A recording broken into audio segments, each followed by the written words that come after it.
I think it's time to get him out of there.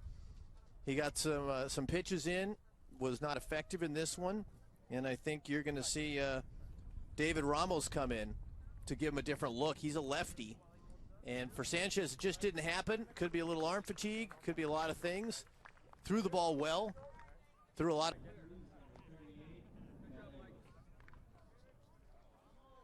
Ramiro Gallegos, number 8 in the lineup. Facing the new pitcher in the ball game, David Ramos.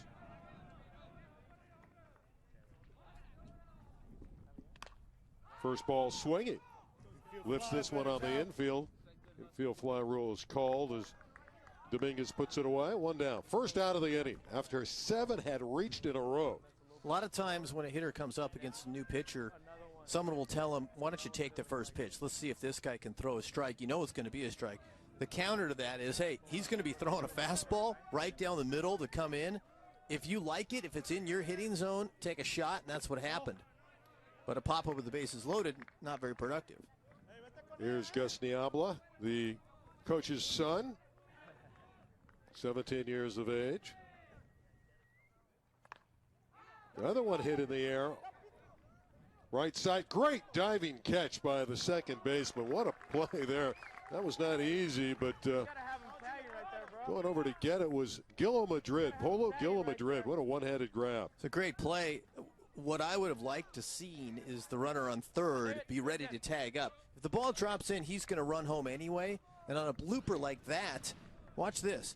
This is not an easy play. As soon as the fielder leaves his feet, if you're tagged up on third, as soon as he leaves his feet right there, you could tag up and score. I mean, there's no way you can get up fast enough from there and throw a bullet to the catcher. That would have been a run if the runner on third would have been on the base when the ball was caught. Cecilio Valenzuela is the hitter.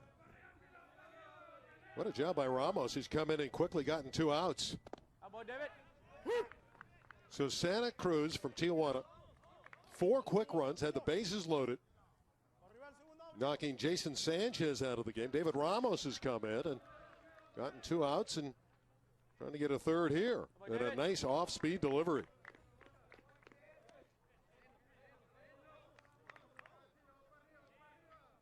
This could be a terrific job by Ramos.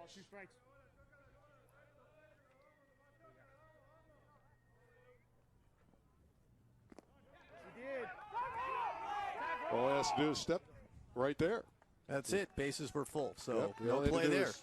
Take 1 step, turn around, and touch on play. What a job by Ramos, huh? He got the final 3 after the first 7 reached safely and 4 runs. What a inning and what a start for Santa Cruz Tijuana. After 1, they lead Imperial Valley 4-0 on ESPN. From David Ramos, who came in after his team had given up 4 runs. 7 had reached safely in a row. The bases were loaded, and Ramos got him out of there with no further damage. And 24's out there and into the second inning, facing the top of the order. They batted 9 and scored 4 in the first frame. This fine team from Tijuana. What we saw there, Randy, was, you had first and second, nobody out. They tried to get the bunt down. That didn't work. Then you wind up hitting to a double play, and you go from a potential big inning to nothing across just because of the bunt or the failure to get the bunt down. Well, here's the guy that stirs the drink. He started it in the top of that first inning. Cesar Rodriguez with the triple. And then he was plated by Kevin Castaneda's single. Castaneda was followed by a double from Garcia. Tuga got a double and 2 RBIs, singles from Valencia and Blanco, and a walk. First 7 on base and scoring in that inning. There's one shot foul by the bag at first. He really hung in there on the curveball. When you are going against a lefty like that and you think he might bring the hook, sometimes if you step up in the box a little bit and just keep your feet planted, just wait till the ball arrives. Don't release too early.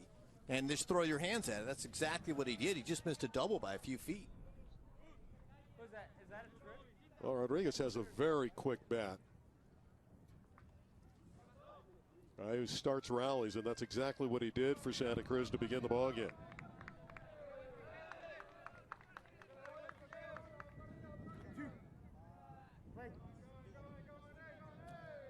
18 years of age. Very talented player at home. And he lays off that one. So it's lefty against lefty here. Ramos against Rodriguez. Starting the second inning. Bottom side.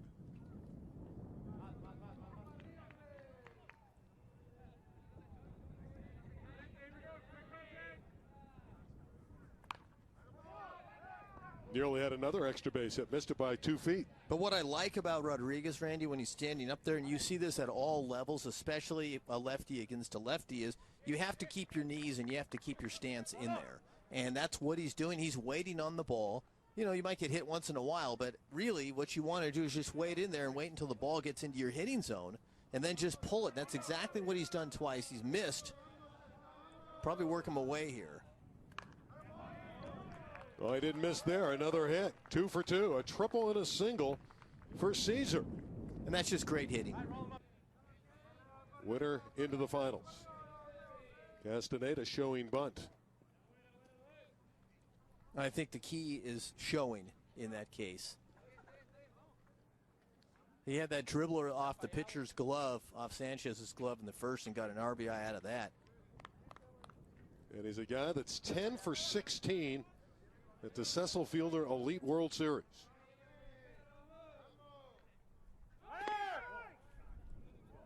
Rodriguez is going. They got him. High tag. Shoulder area as he was going by, which means that his feet were probably very close to the base. But a nice tag out there at second base. Nice play there, and that cuts down the runner. Imperial Valley settling down here at the bottom of the second inning. Really because Ramos came in and shut the door in that first inning. This is the 5th year of the Cecil Fielder Elite World Series. The past champions have come from Ensenada in 08. They were the first team to win it. The Baseball Legends had a team here. They won it for 2 years in a row. And then Vegas Red won it last year. 2 down. Got it. Garcia, who's 1 for 1 with a double. Santa Cruz really enjoyed that opening inning, one would think. You're in the dugout, get hit after a hit like that, and it gets contagious as hitters, doesn't it, Jeff? It becomes a lot of fun. Well, you get aggressive at the plate when you see your teammates getting good swings. When Cecil Fielder was here earlier this morning, we were talking about hitting, and we were talking about the fact that if you get 2 good swings, I don't mean a half swing or a check swing or an off balance, you get 2 good rips at it. Every at bat, you're going to hit the ball hard somewhere. David Ramos in relief, working his second frame. Been very clean through an inning and 2/3. Did allow the 1 single to Rodriguez, but he was out stealing. So real no damage against David Ramos, this lefty. Doesn't throw all that hard, but he hits spots. And his curveball is big time. It has great break on it. There's a little bit more heat at the knees and perfectly thrown. An effective curveball really helps balance your pitch selection as a pitcher and as a catcher calling the game. You want to keep the hitters off balance, and that's what the curveball can do. It's not as fast as the fastball. It's rolled to the left side to the third baseman. And Carranza rockets it over to the bag, and it's an easy inning for David Ramos. So he's come in and settled his team down, gotten the job done. We're going to step out. We'll see if Imperial Valley can get it going with their bats early on. It's Santa Cruz, Tijuana leading over Imperial Valley 4-0. More after this on ESPN. The double and 2 RBIs. He's got all those names, but they just simply refer to him as Tuga. Great kid, live bat. In case you joined us a little bit late here, 4 quick runs for Santa Cruz in the bottom of the first inning. 6 straight hits to begin the game. Had to dance around that curve from David Ramos. Ramos picking up for Jason Sanchez, who did not get an out. Ramos is looking to close the door and hope his team can rally from behind in this 7-inning game. Good location there. Good movement, too, on that fastball. You see a little bit of a cut on that fastball, and with a lefty throwing it against a righty, it kind of moves a little bit away from the hitter. That's a foul ball. Boy, that was close. Over the bag at third. Carranza diving for it, but just ruled foul by the third base umpire, Marco Jaime.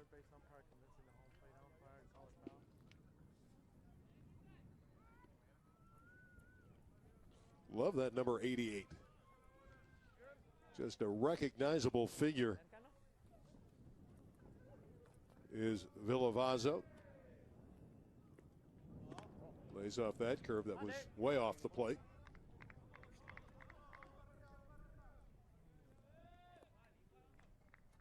Bottom of the third. Santa Cruz leading 4-0. And Tuga's on with a free pass. Got to work carefully to him because he has that tremendous power.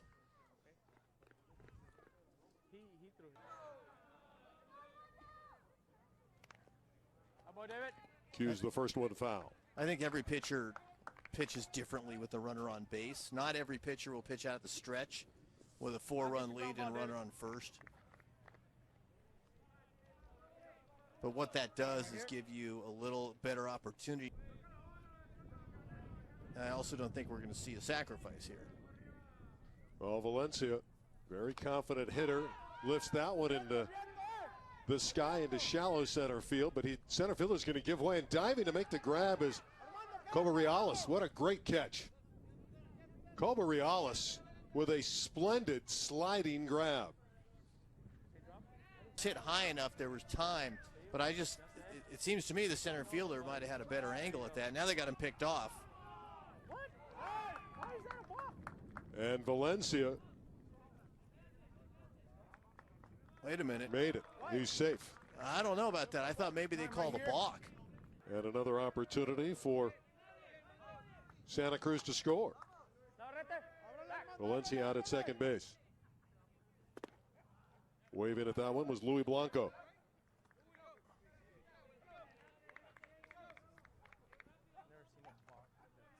So Armando Valencia able to live for another day. It looked like he was out at second, but the ball called, apparently.